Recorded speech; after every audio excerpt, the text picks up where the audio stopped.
Hey guys, what's going on? It's Dave from Evil Eye Games. So I haven't posted a video in a while, and I've been working on a few things in order to get things working in the project and to prep for future videos.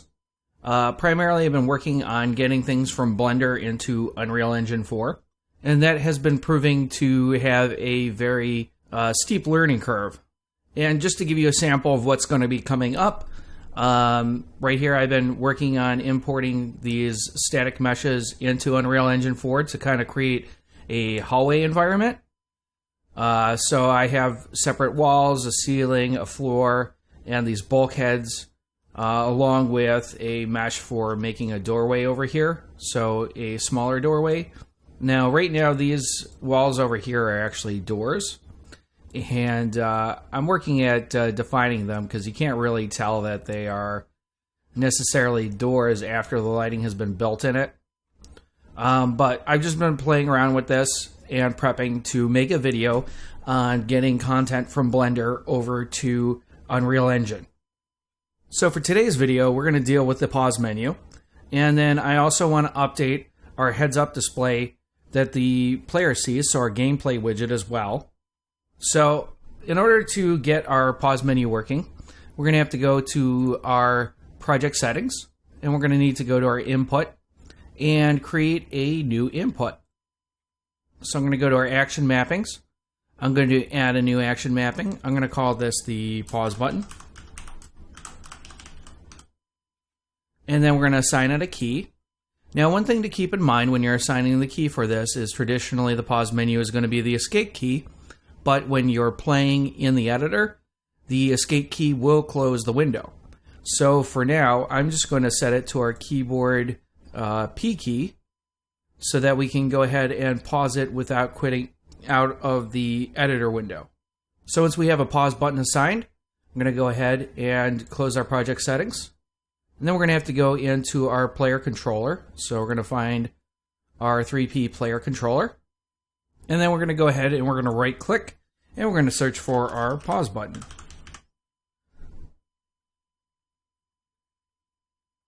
Now, one thing to note about this is we want the pause button to also unpause the game. Normally, when the game is paused, it won't take input commands. So with this selected, to the right in the details pane here, there is a checkbox that says execute when paused. So I'm going to go ahead and check this. So this button will still work when the game is paused. So once we have that done, we're going to have to go ahead and we're going to get our HUD.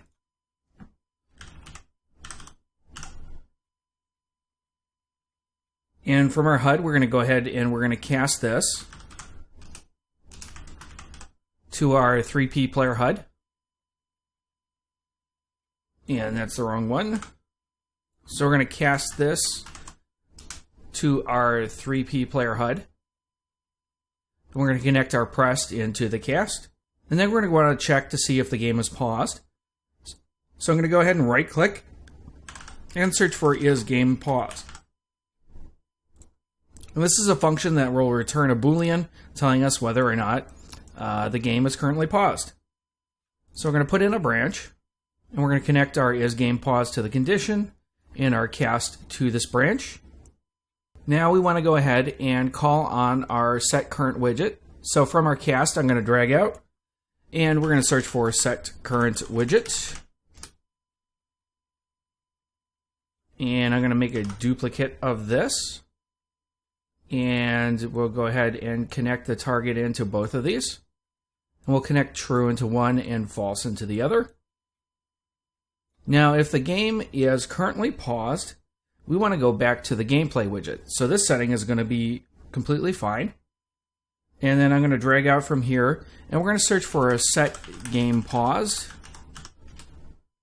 And we want to set the game to not being paused, so we'll leave the check mark unticked. I'm going to duplicate this, and we'll drag another one down here for this. And if the game is not currently paused, we want to go ahead and set it to our pause menu widget. And then we want to set the game to paused. And that is all we're going to need to do in our controller here. So I'm just going to slide these guys over a little bit. And we're going to put a comment box around this. And we'll just call it the pause button. And I'm just going to compile and save, and we can close out of our player controller. Next, we're going to have to set up our pause menu. So I'm going to go into our HUD, and we're going to open up our pause menu widget. And then we want to go ahead and take the canvas panel, and we want to replace with an overlay. So that way it'll resize dynamically. And then I wanted to go ahead and kind of darken the background image. So I'm going to go ahead and I'm going to find an image, and we're going to drag this into place on the overlay. And I'm going to set this to fill. And then for our brush here, we are going to go ahead and change up the tint. Well, so we'll set it to black, but I'm going to set the opacity to 0.25. So it'll just gray out the screen. And then we're going to go ahead and I'm going to add a vertical box.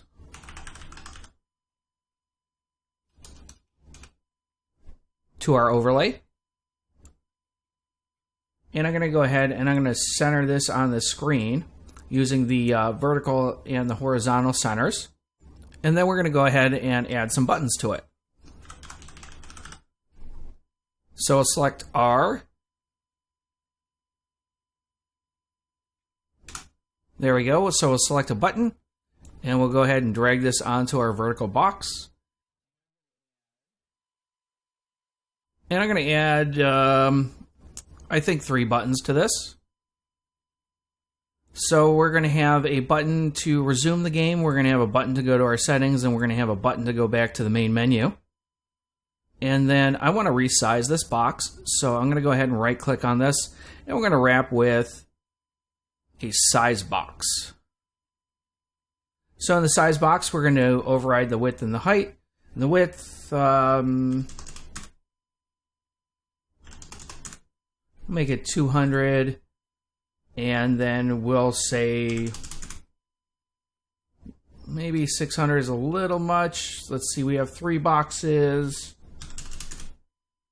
something like that. And then we can select on each of the buttons and we can assign them to fill.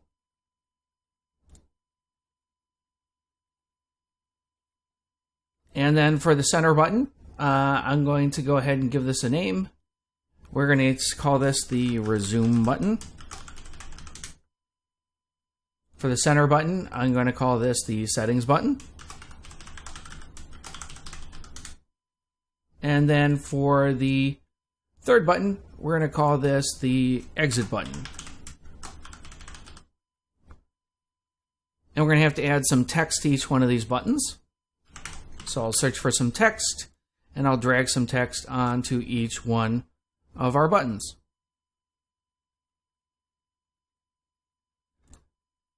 And then we can just set the text so that it reads appropriately.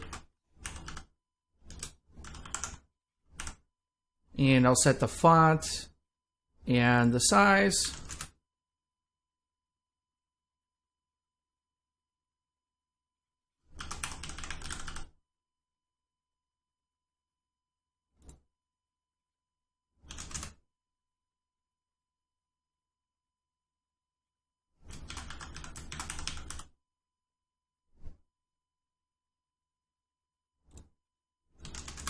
As so. And then we can stylize our buttons as well. So I'm going to go ahead and I'm going to check our normal, our hovered, and our press state. And I'll go ahead and give them a color.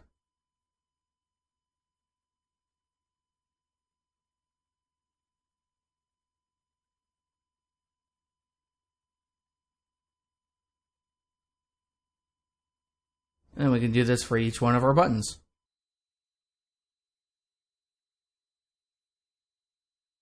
So that's pretty simple and straightforward. And actually, I think I'm going to go ahead and I'm going to widen the buttons just a bit. So I'm going to adjust the size box. We'll make it 300. And we'll go ahead and compile and save. And then this background image is going to set it as a variable. So I'm just going to uncheck that because we're not going to need it. And then we're going to go ahead and add each one of these to our graph by adding the on-clicked for each one of the buttons.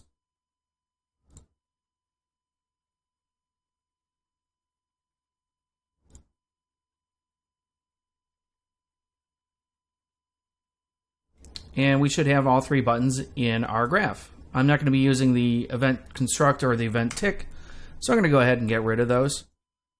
And you know what? Actually, I think I am going to go ahead and use the event construct. So I'm going to add that back in.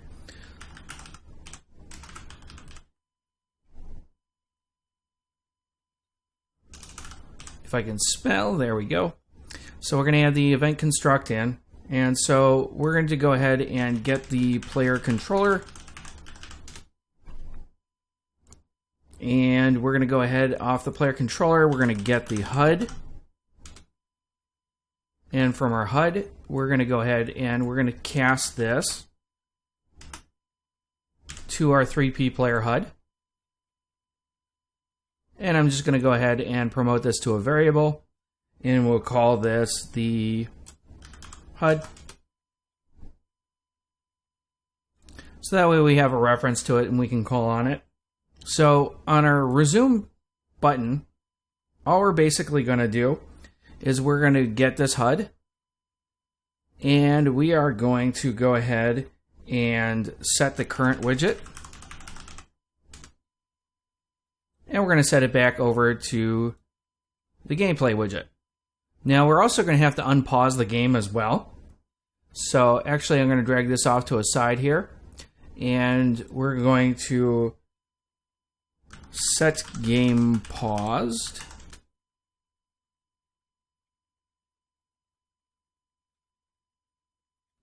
And we're going to want to set it to not paused. So exactly as we did in our player controller. And we can actually put this behind our set current widget. So we'll just set it up like this. And that's really all we're going to have to do for the resume button. It's going to change the screen back to the gameplay widget, and it's going to unpause the game. Now for the settings button, we're going to go ahead and we're going to get our player controller.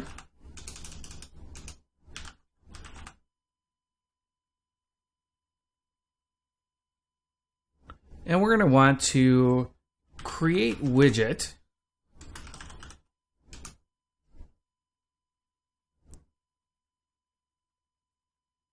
And then from the class, we're going to go ahead and we're going to search for our settings menu widget. And we're going to select that. And then we're going to go ahead and we're going to add to viewport. And that's going to be it. So we're just going to create the settings menu and we're going to lay it on top of our pause menu, just like we did with the main menu. And then for our on-clicked exit button, we're going to go ahead and we're going to get our HUD again. And we're going to call upon this to set the current widget.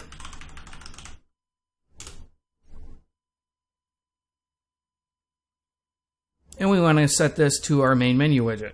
Or correction, we want to set this to our loading screen widget. Because we want a loading screen in between when we exit out and when we don't. The game is going to be paused. So I'm going to go ahead and we're going to set game paused. And we want to set the game to be unpaused. And then I'm going to go ahead and I'm going to put in a delay. So just put in a short 0.2 second delay. That'll be fine. And then we're going to go ahead and we're going to open level.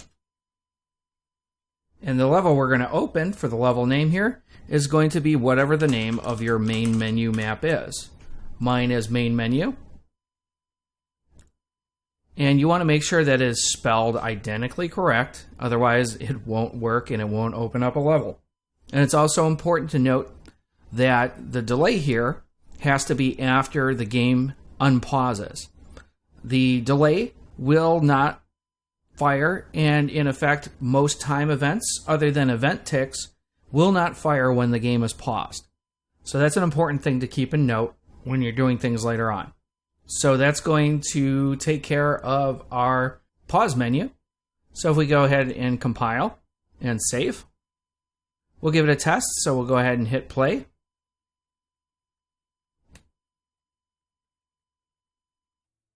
And if we go into a new game, it's going to go ahead and load up our test map for us.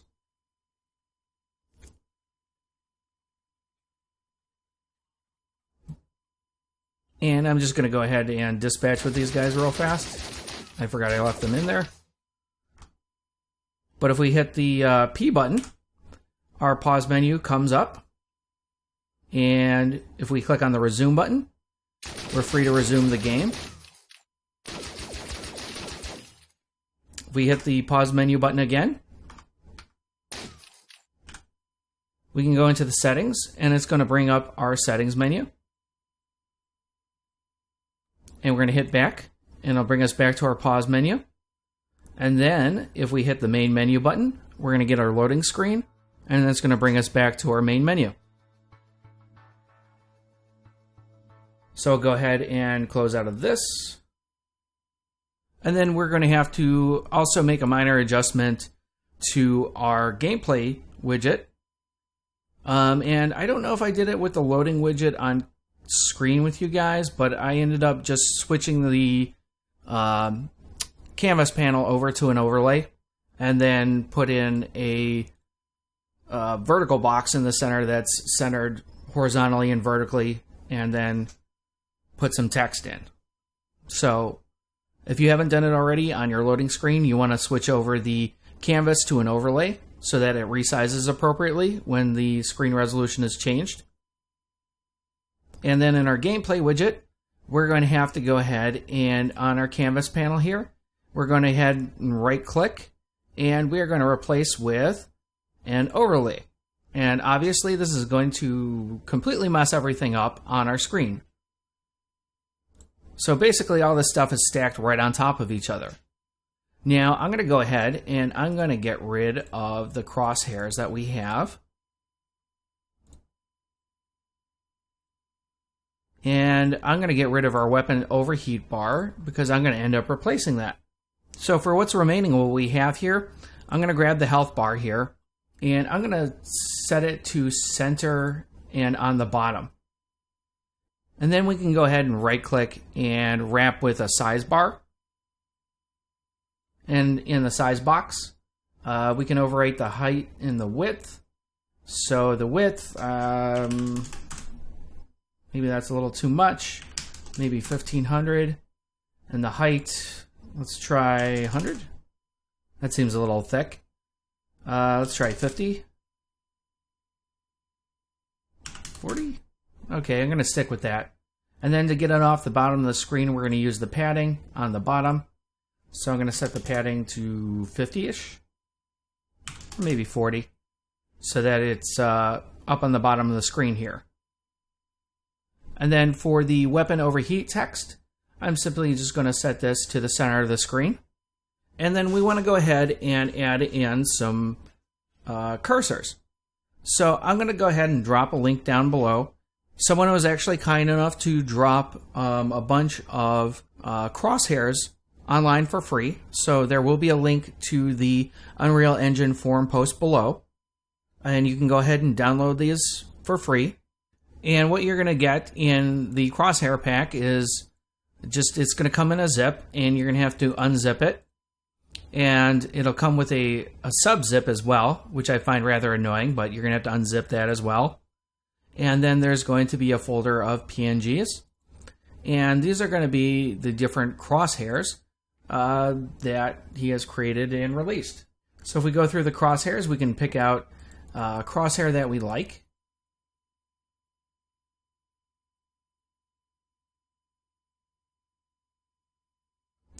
Personally, I think I'm just going to go with this basic crosshair right in here, the 11.1.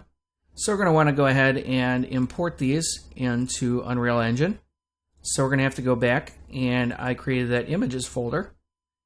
And I am just simply going to find the folder and drag and drop the crosshair I want into our folder here. And then inside of our gameplay widget, we're just going to go ahead and add an image to our overlay. And then for the image, we're going to go ahead and select that image for the crosshair. And then we'll just go ahead and plant it squarely center in the screen. So at this point, I'm going to compile and save. And we're going to get a couple of weird errors. And if we go into our graph right here, there are some events that are firing and for our show hide crosshairs. So I'm going to go ahead, I'm going to get rid of this, and I'm going to get rid of the dispatcher as well. And then I'm just going to slide everything over and rehook it in. So we're not going to deal with the dispatcher for the crosshairs anymore.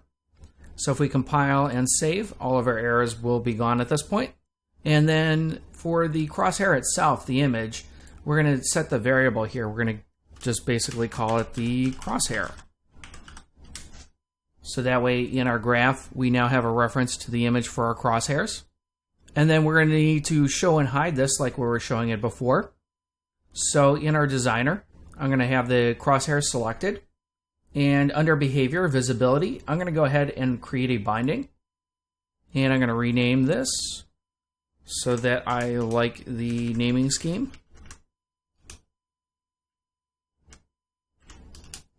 And once we have that done, we need to find out whether our crosshair is visible or not. So I'm going to go ahead, and that was the wrong button. I'm going to go ahead and put in a branch for our crosshairs visibility. We're going to duplicate this return node. And we're going to have to figure out how we want to display the crosshairs. So we're going to go ahead and we're going to right click and we're going to get our player character. And we're going to need to go ahead and cast this. So we're going to cast to our 3P player character. And we're going to go ahead and plug that in. And I'm just going to drag this off for a little bit of space for now. And as our 3P player character, we're going to want to get our can fire. So this is the variable telling our character whether or not he can fire. But we also want the crosshair to hide when the weapon is overheated. So I'm going to go ahead and I'm going to drag off and I'm going to get our current weapon. Or I'm sorry, it's get the equipped weapon. And we're going to want to go ahead and get our overheated. So we'll get weapon overheated. Now, the way we want this to play out is we want the cursor to be visible when can fire is true and weapon overheated is false. So off of our weapon overheated here, I'm going to drag out a not. And then from our can fire, we're going to add in a and. And we're going to go ahead and plug this into our branch.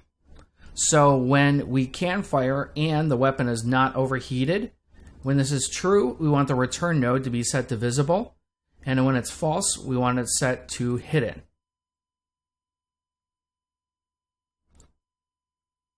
So I'm going to go ahead and compile and save.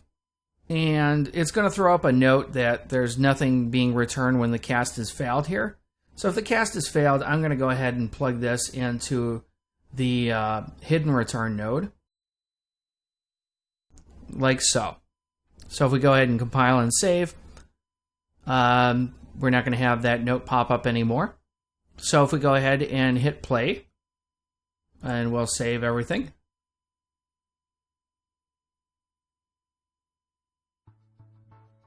We're going to go into a new game, and we'll see how the cursor looks in the game, and see if it hides when we overheat. So I'm just going to go ahead and take cover right here. So he's at a point where he can't fire, so the cursor doesn't show. And when I go to aim, the cursor pops back up.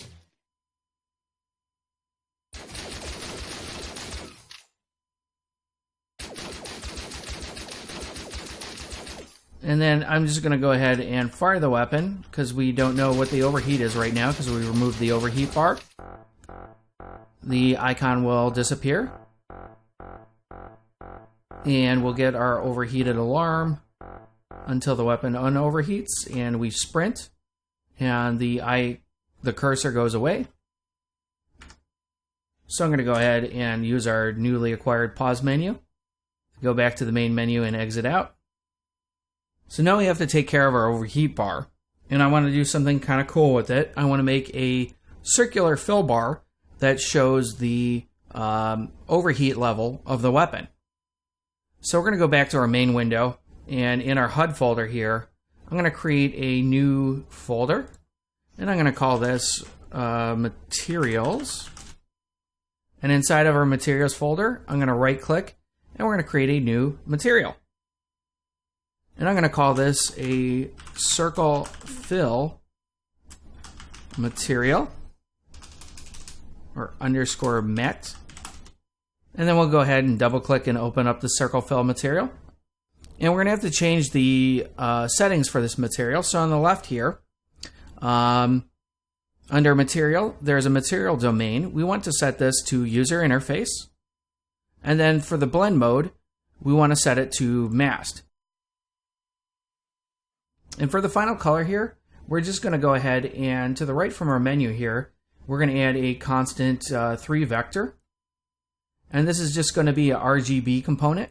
And we're going to plug this into our final color. And to make it easier to see, I'm going to go ahead and set this to white. So right now, it's just filling up the area with white.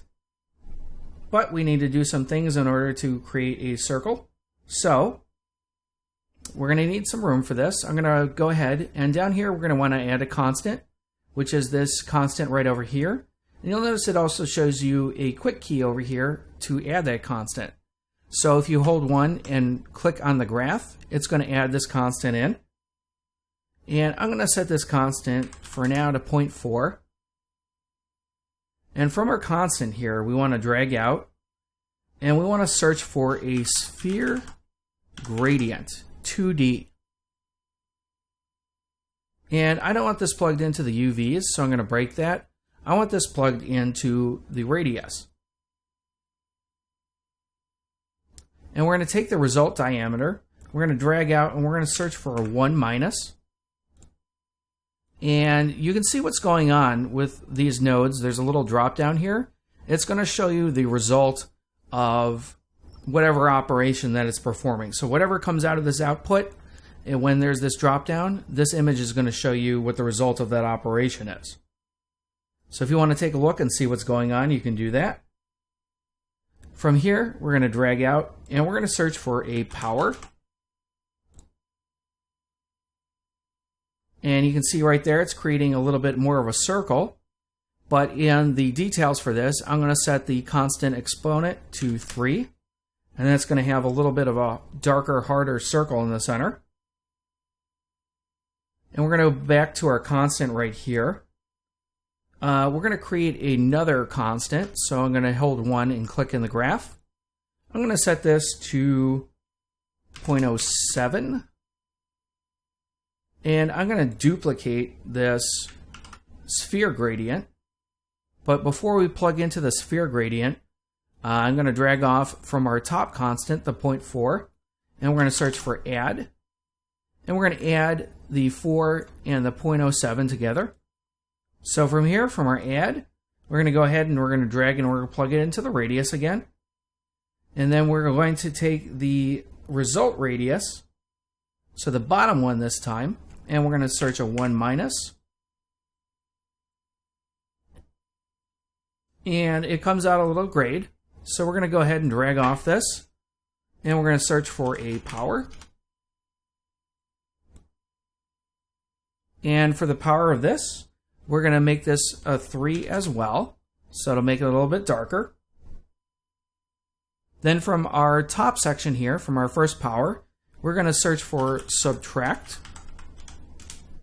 And we're going to subtract the top circle, or the bottom circle from the top circle. So if we open up our subtraction, we're going to get this little ring.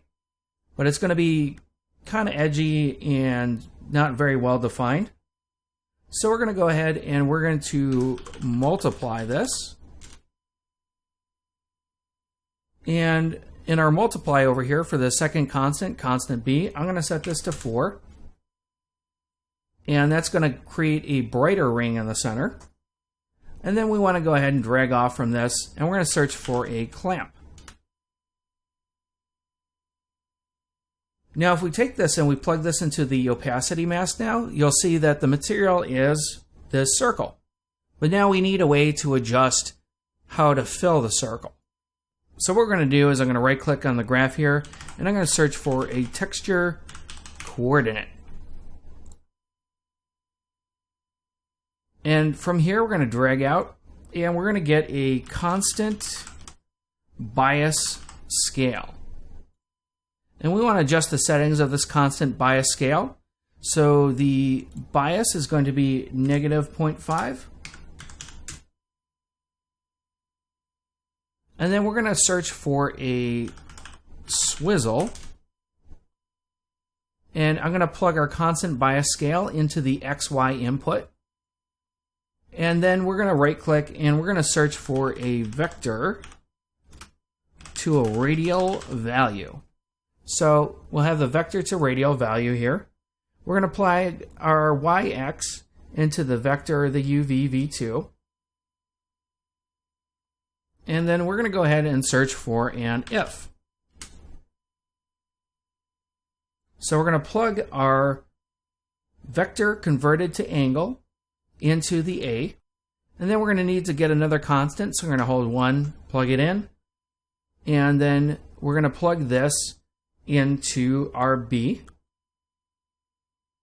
And I'm going to set this constant for now to 0.5. And then I'm going to grab 2 more constants.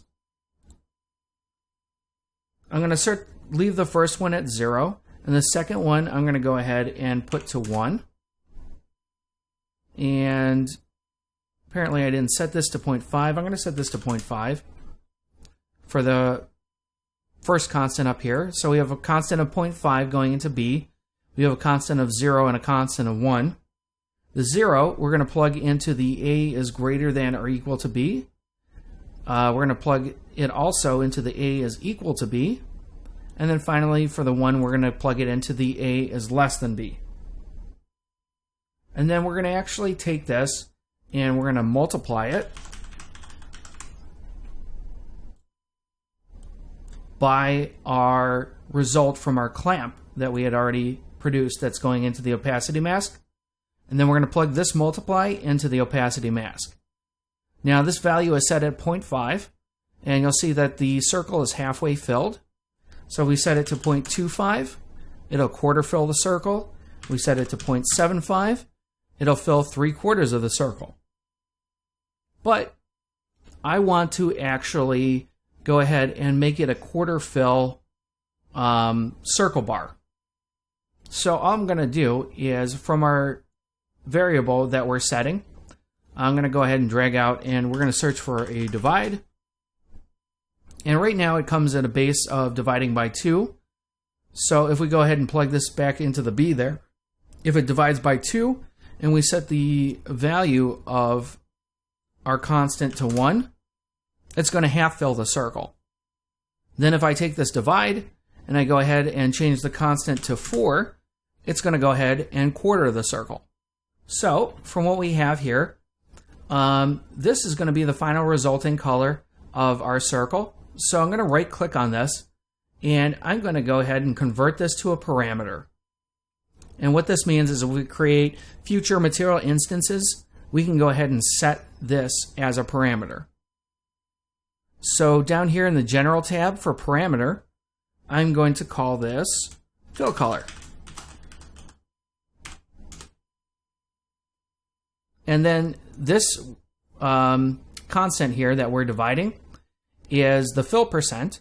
So we're going to go ahead and we're going to right click on it, convert it to a parameter. And then in our menu here, we want to set the value between a minimum and a maximum of 1. So I'm going to set the slider max value here to 1. And I'm going to set the default value to 0.5 again. And then for the parameter name, I'm going to go ahead and call this the fill percent. Now it's important, we're going to need this later. So keep in mind what this parameter name is. And as with everything involving names, it's going to have to be spelled precisely. And then finally, when we come down here, we have this 0.07. I'm going to go ahead and convert this to a parameter. And this is going to determine the thickness of our fill bar. So I'm just going to call this the thickness. And if we change this up to, say, 0.01, we're going to have a really thin line. If we change it to 0.09, we're going to have a much thicker line. So I'm going to set this back to the 0.07 that we had it. And so at this point, we have a parameter for our fill color, we have a parameter for the fill percent, and we have a parameter for how thick the circle is going to be. So I'm going to go ahead and save this. And it's going to go ahead and build the material. And if we go back into our main menu here, so in our folder here of materials, I'm going to go ahead and right click on our circle fill mat, and we're going to create a material instance. And we can call this the circle fill mat underscore overheat bar. And we can go ahead and double click on this, and you'll notice that the interface for this is a little bit different than our actual material interface. Basically, an instance is only going to allow you to change the parameters of the material, and it's not going to be able to adjust the direct material itself. So if we change the fill color here, we can go ahead and select a color, and that's going to change its fill color. If we want to change the thickness, we can go ahead and click on thickness and adjust the slider to change the thickness. I am not going to change that. And we can go ahead and hit save. And we can close out of our materials. Now in our gameplay widget, back in our designer, I'm going to go ahead and we're going to search for an image. And we're going to go ahead and add this to our overlay. And I'm going to go ahead and center this in the direct center of the screen. And then for our image here, I'm going to go ahead and we're going to search for our circle fill matte overheat bar material. And you'll notice that it shows up right in here. And we can adjust the size of this. So I'm going to put it at 75. And we're going to go ahead and compile and save. But right now this image is just a static image of the material. So we're going to go ahead and we're going to go into our graph here. And I'm going to close out of the binding function that we have. And for this, I'm going to go ahead and use the event tick. Normally, I don't like using the event tick, but unfortunately, I don't have a way around this right now. So, basically what we're going to do is we have a reference to our player character here. So I'm going to get a reference to our player character. We're then going to go ahead and get the equipped weapon. And then right now, the way we're displaying it is in our player weapons. Let's see, if we go back to our event graph down here, we are setting this heat displayed variable. So I'm going to go ahead and we're going to get the heat displayed.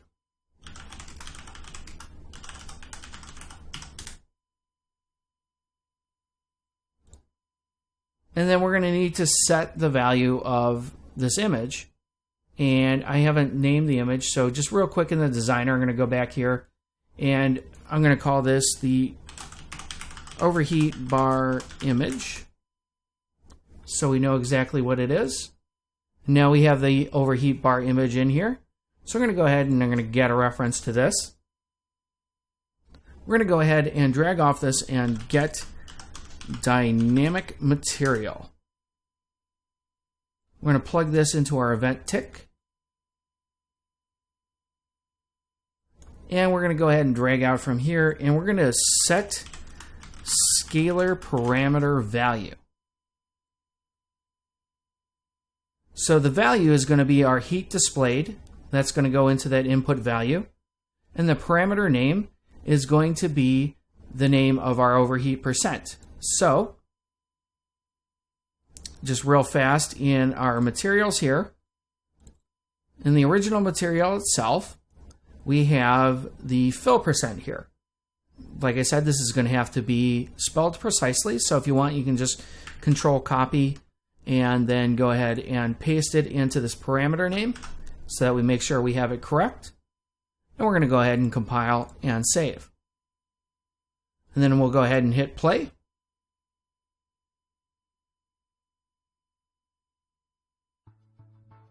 and we'll start our new game.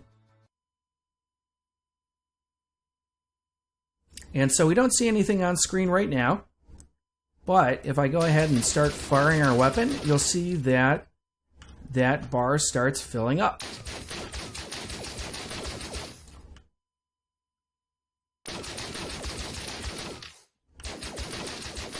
And we can go ahead and fire until it reaches full heat, and it'll go ahead and decrease back down.